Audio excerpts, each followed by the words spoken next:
Marvelous hello, friends and loved ones, and welcome back to a brand new entry in my ongoing series to find unique and interesting indie games that take inspiration from the Megami Tensei franchise. As always, my goal is to highlight games where the people who pour their souls into these titles have gone on record discussing how SMT, or Persona, or Raidou, or whatever played a part in creating their games. However, I have noticed from a few comments on previous videos that there does seem to be a little bit of confusion about what this series is.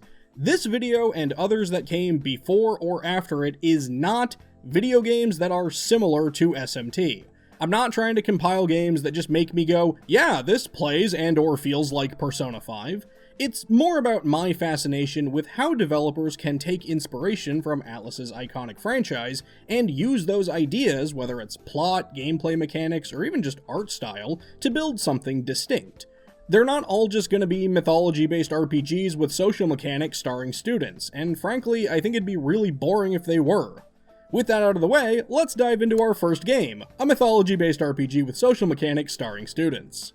I can't tell you how long I've been waiting for Demonschool. Except, I can. I first heard about it in June of 2022, so I guess however long ago that was. Demonschool from Necrosoft is a spooky tactical RPG inspired by Shin Megami Tensei and Giallo horror. And how did the devs confirm the Megaten inspirations for this game? Easily. They literally released a YouTube video called Demonschool Trailer, a spooky tactical RPG inspired by Shin Megami Tensei and Giallo horror.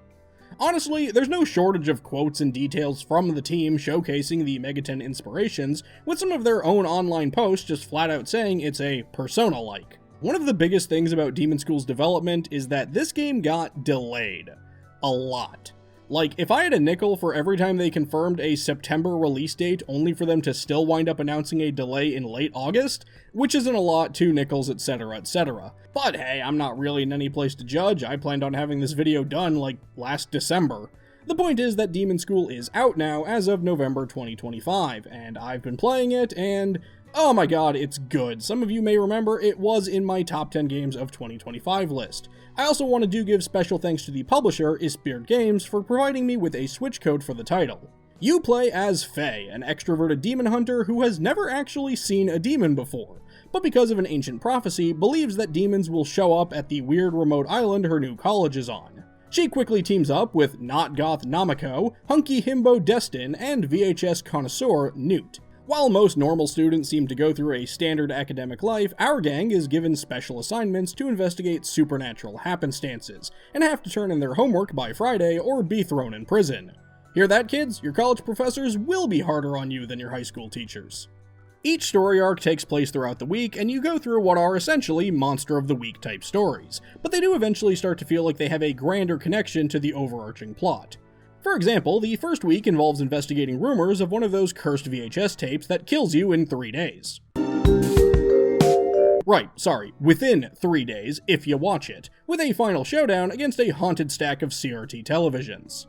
There's a really nice horror movie feel to these different stories and how the characters go about investigating them, and I had tons of fun unraveling the deeper mysteries behind all the things going on the island, like memory loss, demonic rituals, mafia involvement, and whether or not Y2K will bring about the end of the world. Oh yeah, this game takes place in 1999, so a lot of the tech is charmingly outdated, but as someone who grew up in the 90s, it's comfortingly nostalgic. I'd also like to give credit to Necrosoft for making sure that their calendar is accurate. Not naming any names, but some of the games I've played on this show haven't. If that last bit didn't make it obvious, the game does operate on a calendar system, but in a way that feels more like a blend of Persona and Devil Survivor. You can go to a wide range of places throughout the island and talk to different people or engage in different activities, with the game always politely letting you know which events will actually advance time. So it's always a good idea to take a moment to explore and see some of the dailies that you can do, like plooping a coin into the fountain or petting the dog, since those won't eat up your schedule. In fact, the game is surprisingly forgiving about time, so don't worry if you need to take a little respite to fish up some Lovecraftian horrors from the depths, or enjoy a round of beetle racing.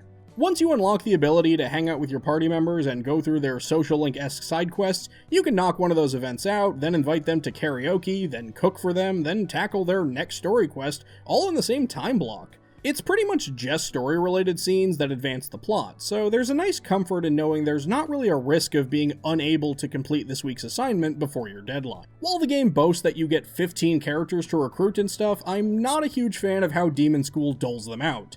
Aside from your main 4, you don't recruit anybody new until you get Mercy in like the 3rd week, and she doesn't even unlock proper combat potential until the week after that, when she gets her dog Pocket.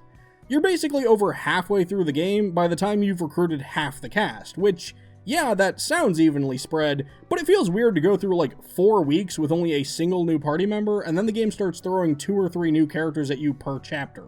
It's like how people always say Naoto and Haru feel like they joined way too late in their respective Persona games, so you don't get as much time to appreciate them as you do the other characters. Demonschool has like 6 of those.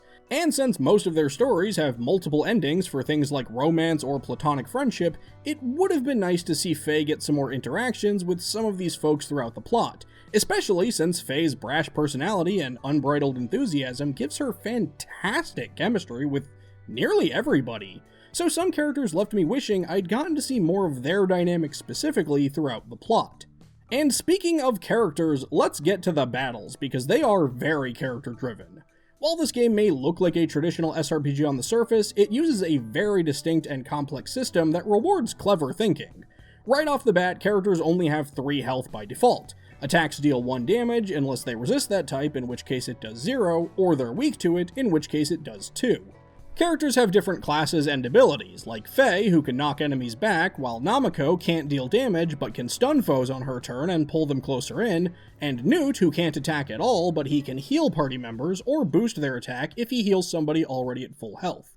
This means that movement order is just as important as placement, and sometimes you may use your pool of action points for the turn to have Faye knock out several enemies with an attack boost from Newt, rather than have Destin do anything at all. Once you settle on everyone's moves, the turn plays out like a cutscene, and I will say it is immensely satisfying to watch your characters move in sync and knock out all the enemies in one turn. Unfortunately, battles don't end when you knock out every enemy. Each fight requires you to kill a certain amount of monsters and then guide a character into the ceiling zone at the far end to officially end the battle. And every battle only has 3 criteria: win the fight, not have any characters die, and do it in a very specific number of turns. This last one is usually the toughest because you'll often see the number of enemies you need to kill is higher than what's currently on the map. So you can have a really good first turn, but then new monsters spawn in and you realize you're not well positioned to deal with them. In that sense, battles are almost more like puzzles rather than RPG fights. There's no grinding or leveling up in this game, so most of your characters will have the same basic skills that can carry them throughout the entire game. But Demonschool allows you to buff units with unlockable passive skills that can do everything from resisting status ailments to allowing you to warp through the edges of the map to the other side like it's Pac-Man. The boss battles in this game are awesome. These are definitely the most puzzly of the puzzle fights, and while the game is already gorgeous and has great music, I didn't know where else to mention that, the boss battles are so perfectly engaging and some of the high points of the entire game for me in terms of both visuals and gameplay. My only complaint is that most of the boss battles have enemies that spawn in random spots, so you can get screwed out of your top mark simply due to crappy RNG. While I do really like Demonschool, a slightly odd complaint I have is that it often feels very frantic, and I don't think moments ever really feel like they have a chance to breathe and settle in. While the fights are enjoyable, sometimes it feels like there's too many of them, and I'd rather see the story unfold a little bit more before I'm once again interrupted by gangsters or little potato blobs. I know that I wish there was less gameplay may seem like an odd criticism to have, but some of these fights really do feel needless and repetitive when I'd rather just see what's gonna happen next. And on that note, there are also several times when I do wish the story took itself a little bit more seriously. Don't get me wrong, Demonschool is funny. I laughed a lot at these characters and their interactions. I'm not expecting it to be completely serious, because then it would lose a lot of the schlocky horror charm. I think it does comedy well, but earlier I praised it for feeling like a good horror story, with some really cool and genuinely spooky situations that I want to take more seriously. But Demonschool has other plans. This would be fine if the game was purely a comedy horror title, but there are some moments where it feels like the game suddenly decides that it wants me to take it seriously, and that's just a lot harder to do because of all the quips and gags and arguably needless fights that brought us to this moment. It's so close to balancing these elements perfectly, but I think it leans just slightly too hard on the comedy, which I feel detracts from the actual horror. I want to be clear, absolutely nothing I encountered in Demonschool is a deal breaker. It is still an amazing title, and one I'll definitely play through again to try out different characters and strategies and party setups. But I will admit, I definitely found myself not loving it as much as I was expecting to. Of course, that's partially on me and my own expectations and wants that I built up from following the game for years, rather than anything Demonschool actually did wrong. It is a great title for fans of horror, and it's easy to see the Megami Tensei influences, with a lot of the monster designs being references to horror films and tropes. And I don't really know how to end this section, so I'm just going to say that I love Gem. Sweet little boar baby deserves all the smooches. So I'm actually a really big fan of the work of Ben Yahtzee Croshaw. I've been watching Zero Punctuation since back when the first new episode was on the MMO title Tabula Rasa. I was front and center when he relaunched Fully Ramblematic on Second Wind after leaving The Escapist. I've read a few of his novels, I referenced his work in my 2009 Persona 3 webcomic, and I was there when he knew so little about the Persona series that when reviewing Catherine, he said that Persona was about battling monsters in a dream. But then in 2017, something interesting happened. Yahtzee played Persona 5, and he enjoyed it so much that he's now clamoring for Atlus to release Persona 6 like the rest of us. And Persona became one of his go-to examples for almost any game that had even somewhat similar social mechanics incorporated into the main gameplay loop. We call it the BioWare Bro Buffet, but between this and Persona 5, BioWare seem to be the worst at it. There's a rather Persona-esque mechanic where we level up relationships with characters to develop skills. Combat also has enough of that Persona 5 energy about it to keep the pace up. There's a Persona-esque mechanic where party members increase their friendship levels by hanging out, and that gives you extra benefits in combat, which made me think, ooh, sounds like Persona. And the high watermark for that is the XCOM or Persona thing, or more informatively, a very Persona-y kind of way. Oh, actually, let's put a pin in that last one and just move on. My point is that when the Persona series does such a great job forming your basis for quality social storytelling in video games, it makes sense that when you make a video game with an emphasis on social mechanics, that Persona is going to play a large role in the inspiration for that. And that's what we have with Mr. Croshaw's latest and biggest title, 2024's Starstruck Vagabond. Yahtzee even said on the official Twitter for the game that the social system works kinda like Persona. You build up a relationship score with a crew member, then when it reaches a certain point, you unlock a cutscene to advance their story to the next stage. And then he also added, you improve relations by talking to them and listening to their input, not by throwing an egg at their face every day. The story begins with your intrepid space hero, in my case a captain named Astronaut Ice Cream, on a mission to collect a valuable mineral known as Miraclium. Or Miraclium, I'm not actually sure. But stuff inevitably goes wrong, and you wind up frozen in cryosleep for over 2,000 years. An element that I really like about this tutorial is that it introduces you to your silent protagonist through a series of dialogue choices. But after your character wakes up, you're assigned a personality type based on the choices you made in that tutorial. And this determines how your no longer silent protagonist interacts with other characters. Or you can just tell the robot it's full of crap and choose whichever personality type you like. The best way I can describe why I really like this is to quote Yahtzee himself when he was talking about the Saints Row protagonist, in that they're sculpted by the player but given agency by the game, simultaneously giving us something that belongs to us but which can also surprise us with their actions.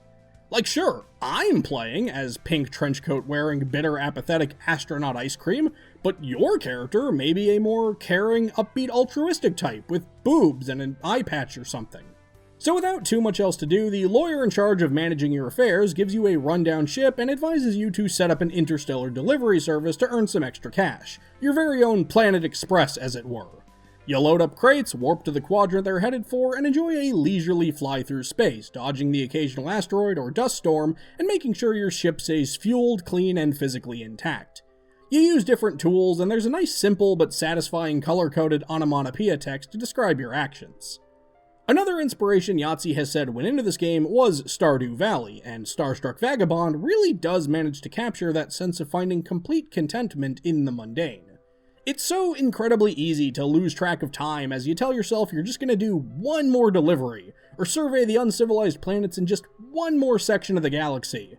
But then you find a PDA on a derelict spaceship unit that tells you where the next upgrade unit is in a nearby sector, and hey, now I've got enough units and delivery money to get that extra warp drive, so may as well head to this other sector to survey their planets, and suddenly it's 4 in the morning and I have to be up for work in 3 hours. However, it can get lonely out in the vast emptiness of space, and that's where your crew comes in. And if you think a crew might limit the personal satisfaction you get from cleaning the gunk out of the impulse engine yourself, good news! They do not help you out even a little bit. There are a total of 9 crew members to unlock in Starstruck Vagabond, but you'll only get 5 of them in a single run, meaning that if you do a second playthrough, you are going to have at least one duplicate character, so that's as good a way as any to figure out who your favorite is, I guess. Each one plays off of existing tropes or ideas in sci-fi and brings their own charm and passive abilities to the table. In my run, I recruited Syl, a Valley Girl accented snake woman, Hole, a mostly invisible except for his eyebrows jerk who steals fuel for you, Second, a peaceful bathrobe-wearing bear who thinks he's already dead, and whom I mostly recruited because the humor of having a bear party member in a game with Persona inspirations was just too good for me to pass up, Burlap, an all-powerful alien hive mind who's become bored of this whole existing thing, and Magu Pai, a busty pink-haired anime babe in a schoolgirl outfit who immediately falls in love with you because, again, I'm leaning into the most Persona-esque possibilities here. While each crewmate has social scenes, depending on your established personality type, you can even romance some of them. And I think it's pretty obvious which crewmate gets astronaut ice cream hot enough to melt and make the sheets all gross and sticky. That's right, it's the Snake Girl. Duh. This also makes it the second game that I'm covering today to have smooching snakes in it. You do you, destined from Demonschool. While the post-dad game style of gameplay may not be what everybody wants from a fantastic space adventure that focuses on characters and an escalating plot about a mysterious giant egg in the middle of the galaxy, it's full of charm and humor, as one should generally expect when it comes from Yahtzee. Much like a few other titles I've covered in this series, I fully acknowledge this is not a game where I can say, yes, if you loved Persona 5, you're guaranteed to love this. But I absolutely love it for what it is, and the use of Persona Social Link style mechanics enhances that experience. Starstruck Vagabond is fun and a great way to unwind after a long day. Interacting with your crew is simple and organic, whether you're just talking to them on your ship or gathering everybody around for a home-cooked meal in your galley, where you can mix peppers and stuff together to make curry, or combine a biscuit and another biscuit to make 2 biscuits. Just like Mama used to make. I can see how the Persona inspiration went into the rank-up events, and it's nice to have a game like this where everybody's going to have their own experiences. I'm certainly at the age and stage of my life where I can love and appreciate a slower adventure focusing on performing my mundane little tasks in a big open galaxy. Between me recording all my footage for this game and finally getting this video ready to go, the game has finally launched on consoles, except for the Switch, but Yahtzee has said he's still aiming to bring it there at some point. That's probably the console I'd most like to have this game for, because the relaxing nature of it really does lend itself nicely to being a game I'd like to enjoy in bed with a blanket and a nice snack and my favorite TV show in the background, instead of the way I did play it, which was hunched over my desk like I was doing, well, work, funnily enough. One of the most interesting things about doing this series of videos is discovering how many titles that I was already really excited for and loved playing ended up having a Megami Tensei inspiration after the fact. If you've been following this channel or seen me on social media, you may recall that I've been absolutely obsessed with Promise Mascot Agency, and it even ended up being my #1 game of 2025. I'd been keeping tabs on this game for a long time, but it was only when the developer graciously gave me a code for the game back when it came out that I got to speak with the game's director, Ollie Clark-Smith, and got quite a bit more detail about how SMT, and specifically Persona 4, influenced this world, its characters, and the mechanics. But some of my favorite quotes I got were, "The team at Kaizen first discovered our love for SMT with Persona 4. I played it a few years after it came out and convinced the others to play it. I think it was a life-changing game for all of us." Ollie went on to say, "For Promise Mascot Agency, one of the inspirations was Persona 4, exploring a rural Japanese town, meeting strange people, and encountering the supernatural. They also told me, our games prioritize atmosphere and otherworldliness, and I think that's the most direct comparison between us and SMT. In our next games, I hope we can get more into demonology and the occult and create something that feels esoteric like an SMT game. So that last quote is not directly related to Promise Mascot Agency, but I just want to say whatever that ends up being, I am already on board. That sounds awesome. But for now, we've got Promise Mascot Agency, a game where you play as a Yakuza named Michizane, voiced by the Yakuza actor Takaya Kuroda, aka the voice of Kazuma Kiryu. あんたのラブホテルを奪いに来たんじゃなか。俺がここに来たのはマスコット事務所を経営するためぞ。 At first that might seem like typecasting, but according to the devs, he was actually the one who reached out to them wanting to audition, so kudos to the man for knowing what he likes to do. Michizane soon finds himself in a hot pot of debt soup because his incompetent higher-ups decided that 2 dudes in a beaten-up truck was enough security detail for the delivery of 12 billion yen. After things go obviously awry, Michi is banished to the quaint Japanese town of Kasomachi, a fairly nice place with historic mines, an admittedly subpar train system, a corrupt mayor, and an ancient, vengeful, and very specific curse that slowly kills any male Yakuza who dares enter it.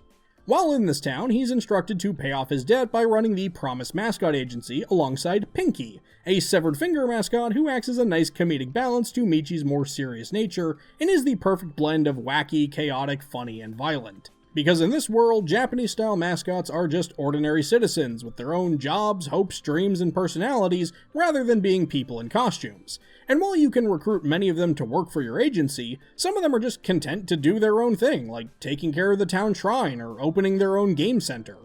Promise Mascot Agency is a game where it feels like you're doing a lot of disconnected things, but they all act in service of each other in a way that makes sense and feels really rewarding. Michi and Pinky drive around town in his invincible K-Truck to find collectibles and quest items. You can send the mascots out on jobs to earn money, but if something goes wrong while they're gone, you get to play the game's equivalent of combat. This works by using your mascot hero cards to deal damage to whatever obstacle is in your mascot's way. It does feel kinda tense because there's a timer, but I found I'd always be good to go so long as I used cards with high numbers, particularly the ones that give you more action points so you can play more cards. Of course, you can also send your mascots out with specialty items that reduce the chances of something going wrong, which can feel a little weird, because essentially your reward for using these items is not having to play a fairly big part of the game. But hey, you don't have to use them, and there are benefits to stuff going wrong and engaging with the battles, so you can do that too if you want. Your mascots have stamina and usually require additional support, like monetary bonuses or some vacation time, so there's always a good balance to how many jobs you can take on at a given time. Finding those collectibles I mentioned earlier and giving them to the townsfolk is what allows you to strengthen their hero cards, and there are always tons of little side things that you can do, like play a crane game to sell mascot merchandise, have Pinky debate the mayor in heated political action, or just, you guessed it, go fishing. Because such a huge part of this game is just exploring the surprisingly large map, I do have to judge it based on how much fun it is to actually get around. While the game has plenty of fast travel points that can make getting to most regions easy enough, it's honestly a lot of fun just driving around in Michi's truck, especially when you start getting the upgrades for it that allow you to do things like shoot Pinky out of a cannon to hit certain collectibles, grinding along rails Tony Hawk's Pro Skater style, which admittedly never actually seems necessary, but screw you, it's cool and fun. Or if you're sick of just driving everywhere, you can always, straight up fly. Even when fast traveling was an option, I was perfectly content to just soar over the idyllic Japanese town and take in the sights. Besides, you never know when that little cannon icon is going to pop up and give you something to fire at. I absolutely love the world, story, and characters of Promise Mascot Agency. The dialogue is great, and I adore the juxtaposition between these characters. Michi is just such a good straight man to this insane world of bubbly mascots who might happen to enjoy darker things like violence or porn. I like seeing how it unfolds, and by the end of it, you'll feel as attached to Kasomachi as you do to Kamurocho or Inaba. Back when the title first came out, I did a video on my top 10 mascots, so go watch that if you're curious, but to highlight a few of my favorites, you've got a lisping strawberry shave ice vampire, a constantly sobbing but optimistic block of tofu, a goth girl burial mound obsessed with history who doesn't think she's cute, a salaryman cat who acts as the mascot of the ATM machines you'll need to keep the Yakuza from killing your hot matriarch, and a blocky Japanese kanji sex idol with legs for days. The more you send your mascots out on jobs, the closer you grow to them, which allows you to unlock, you guessed it, social scenes with them. While Persona 4 has social links, or SLs, Promise Mascot Agency has life satisfaction events, or LSs. It's really nice getting to know these mascots more as characters and learn about their hopes, dreams, and reasons for being a part of your agency. Oh yeah, also, one of the mascots is all about avoiding burnout at work, and he speaks in these, Lovecraftian mantras, and I adore him. There's also a living serving of motsunade, which as a dish sounds absolutely disgusting. But guess what? He's such a chill and fun dude that, yeah, I'd try it for him, which I guess makes Motsun an effective mascot for it. Promise Mascot Agency is a game where every facet of it leans nicely into another element of it. So while it may seem like you have a lot on your plate at any given time, it all plays well together, and I felt like everything I did contributed to my overall goal in a meaningful way. The more you get into it, the more you feel like you're making real progress, and that's an immensely satisfying and rewarding feeling that made me want to come back to the game again and again. Like I said, this was my #1 game of 2025, and I'm incredibly eager to see what else these devs have in store for the future. Let me know who your favorite mascot was in the comments below. And hey, while we're on the subject of quaint Japanese living, let's take a look at SunnySide. This title's Kickstarter blurb says that it was inspired by classics like Harvest Moon with deep social sim aspects of a Persona game. SunnySide is the next chapter in farming sims. Now, in the interest of fairness, I want to say this up front. I bought and played the physical PS5 version of SunnySide for this video, and according to the developer, Oftabi Games, who used to be Rainy Games when this title actually came out, the publisher, Maximum, was the one in charge of the console port, and they have not been eager to fix the issues with this version, which Oftabi supposedly didn't have permission to work on. In fact, when Oftabi finally got control of the game back from the publisher, they delisted the console versions from storefronts because it was just that broken, and they've basically gone on record saying that version shouldn't have existed. So please bear that in mind that some of the issues I have with this game, might not be issues for those that play the Steam version, which has gotten a few more patches and updates since the game's launch in summer of 2024. As I mentioned back when I talked about Bloomtown on the show, the idea of a Megami Tensei-esque farm sim is absolutely my cup of tea. If Atlus ever decided to make Rune Factory but set in destroyed Tokyo, I'd need to hire someone to make sure I'm not dead every couple of days.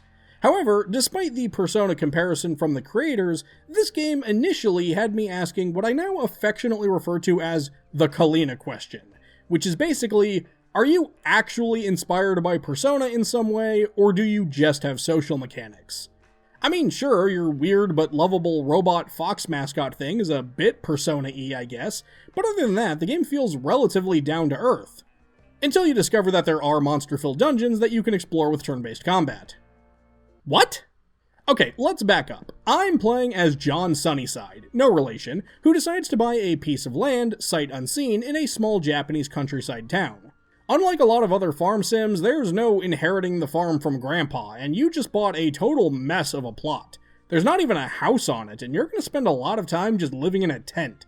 Fortunately, you can quickly start farming and befriending the locals, who happen to mostly be a rather impressive selection of young hot single people of varying cultural backgrounds and sexual orientations. Like all remote Japanese countryside towns. So, alright, I'm John, the new owner of Mayonnaise Farm. Now let's turn it into the best darn home I can. On the surface, SunnySide seems like a lot of other farming sims out there. You plant crops, chop trees for wood, break rocks for ore, craft stuff, raise animals, go fishing, all the usual stuff. But so often, this game feels like it's trying to do things a little differently just for the sake of being different. And nowhere is this more apparent to me than the Steam page ending with, and I quote, "Disclaimer. SunnySide is a farm sim with no watering cans, shipping containers, gift-based socializing, mayonnaise machines, marriage, children, or a hotbar crowded with tools." At first I wasn't really sure why the game goes out of its way to act like watering cans killed their grandma or something, until I realized that water is a utility in this game that you have to run through your farm, and having a watering can would basically just raise the question of why I can't get all the water I need for my crops from the river that's like 10 feet away. SunnySide is not a game of instant gratification. It's gonna take time for you to build your land into a proper home, to collect materials, to make progress with people, to learn the layout of the town or unlock new ways to get around like a helpful bicycle. I can respect and appreciate that core idea, and yeah, it does feel really rewarding when you finally upgrade from your tent to a small shack, because you made it yourself from the ground up, with the help of a magic robot drone, which surprisingly no, is not the Robot Fox one. You can get blueprints for plenty of structures and furnishings, and there's a nice level of creative freedom to how you want to personalize your land. I ended up putting a lot of time into this game because I wanted to make sure that I actually had stuff to show off for the video. Because if I just shown you my first 20 hours or so, you really wouldn't have seen that much. This isn't a game where you're likely to have an upgraded house and a fully stocked goat barn halfway through the first spring. I was well into autumn before I even got my first quails. Oh, by the way, you can get quails in this game. That's something I've actually been wanting from a farming game for a long time, so nice job there, SunnySide. It can definitely feel a bit slow, but that may be perfect for people that want to get invested in this type of game and world. I did find it really satisfying whenever I actually got something checked off and made some positive changes to my character's quality of life. While there's plenty of stuff you can do in town, you can also hop on a bus and head to the city for when you want a day of shopping to pick up some appliances or things for your home. When you're not tending to your land, you're likely going to want to interact with the townsfolk, and the social mechanics in this game are honestly pretty good. Part of Sparky's mission, that's your Robot Fox whatever thing, is to study humans and their relationships, so there are plenty of benefits to talking to pretty much everybody you see when you see them and getting closer to them. You can invite them to hang out and pick the spot yourself, or wait for them to text you and see what they want to do. Every resident has their own stories to tell in a nice social link-esque system, and it's honestly really fun to just explore and do various activities with them. I think most of the 3D models in this game look fine, and I actually really do like the character artwork, but one thing I find really odd and don't really like is how during social scenes, it seems like they almost coat the world in a thin layer of Vaseline to make everything except the text boxes and portraits look blurrier. I'm not sure if this was intentional to draw your focus to the portraits, or if it's just a graphical hiccup from this PS5 version, but it's not the most visually engaging choice in my opinion. But now, let's shift gears to what I consider one of the best and most important mechanics in a life sim game like this, the romantic elements. Most modern farming or life sim games have simplified dating to where any character with any pronouns can date any eligible single person, and SunnySide... Well, remember how I said some things just feel like they're different for the sake of being different? So, during character creation, you select your gender identity, and that basically ranges from -10 to 10. One side is more feminine, the other is masculine, with general androgyny being in the center. You can choose whatever gender identity you want regardless of your appearance, which is nice, but part of SunnySide's aim for realism means eligible romance options are only attracted to specific ranges of this gender slider. What this means is that by the time you reach the end of character creation, before you even arrive in town, you may have already locked yourself out of being able to date a character that you might really like.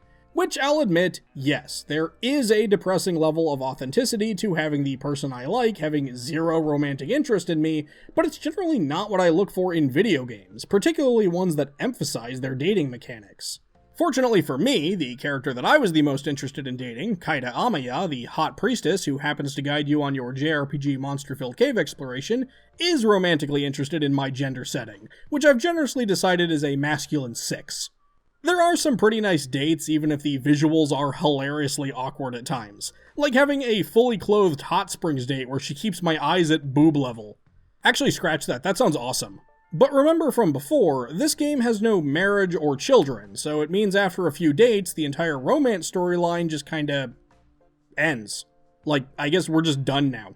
And cycling back to Kaida helping me fight monsters, the whole RPG thing is honestly kind of the least interesting part of this game. You fight these Japanese yokai in the mines with turn-based combat where different cards have different elemental effects.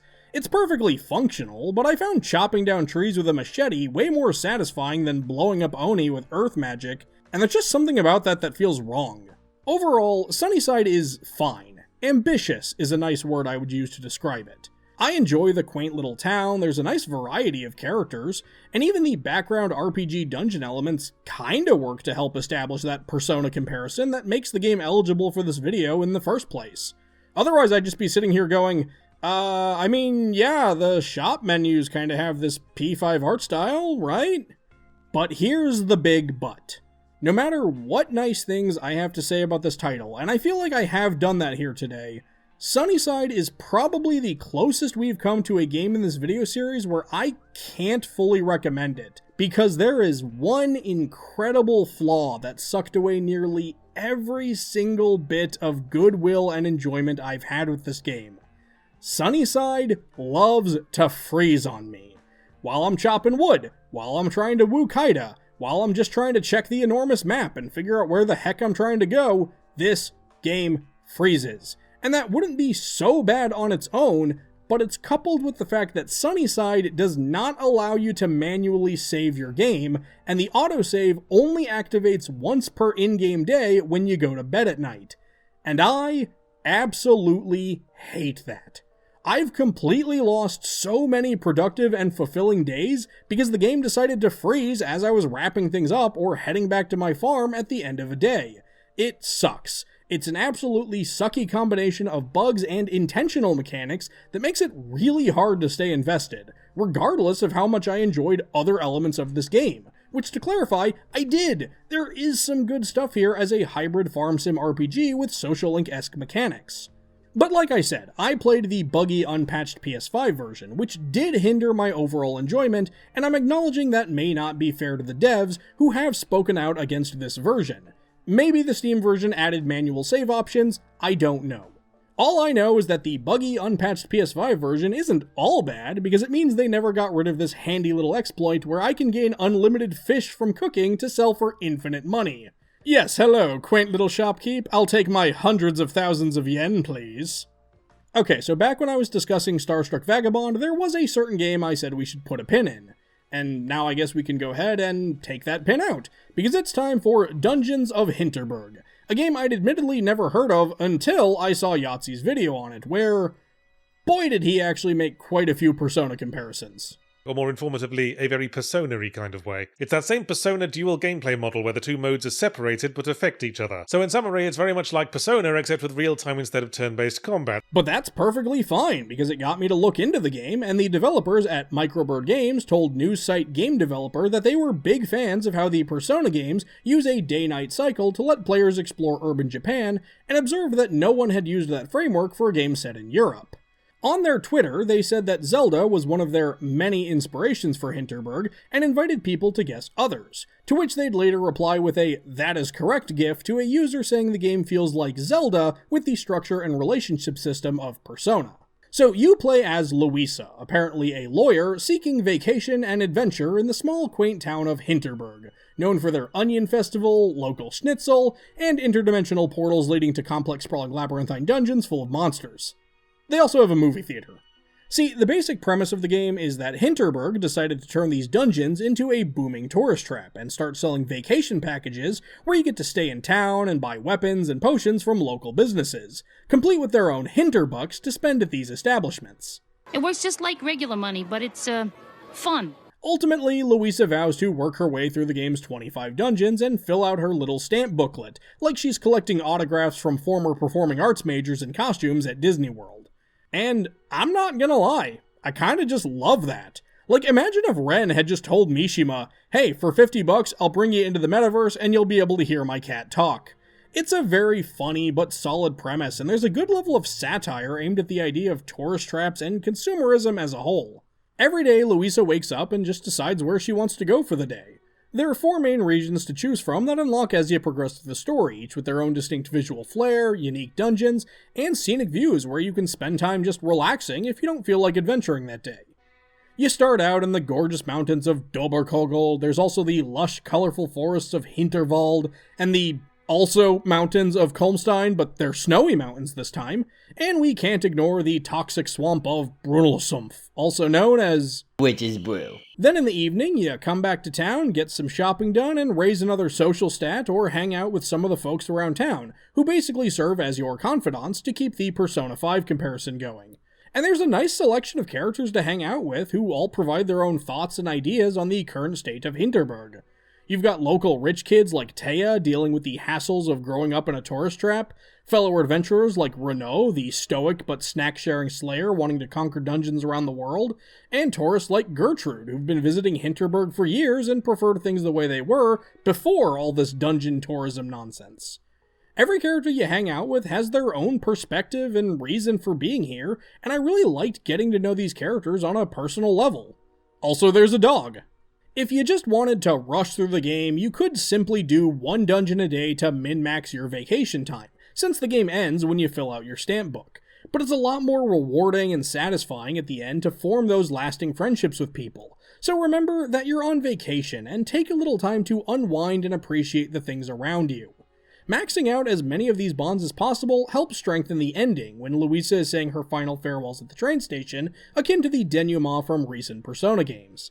Also, much like Persona 5, there are benefits to spending more time with people, because most of these relationships unlock mechanical bonuses, like increasing your dodge stamina or getting discounts at some of the shops.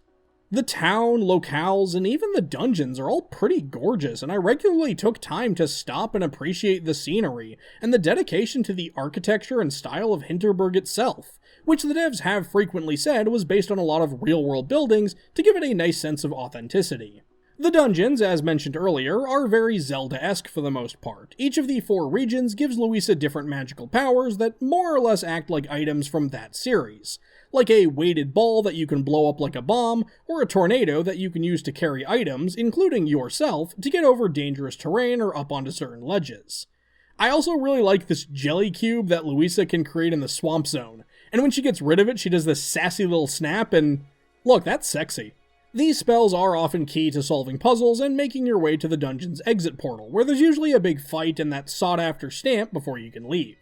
And while the story has this nice level of satire about tourist traps, many of the dungeons feel like they reference other types of games, like changing the perspective to become a side-scroller for a bit, and this one snowy dungeon with trippy perspectives that basically feels like a Super Mario Galaxy level, right down to the dungeon being called Glacial Galaxy.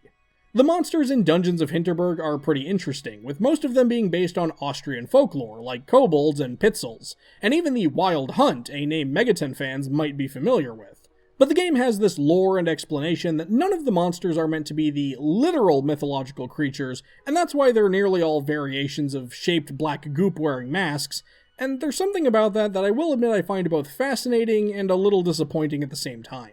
The combat in this game is perfectly fine, with light and heavy attacks, dodge rolls, special moves, and enough charms to provide passive buffs to help tailor your playstyle to suit your own preferences.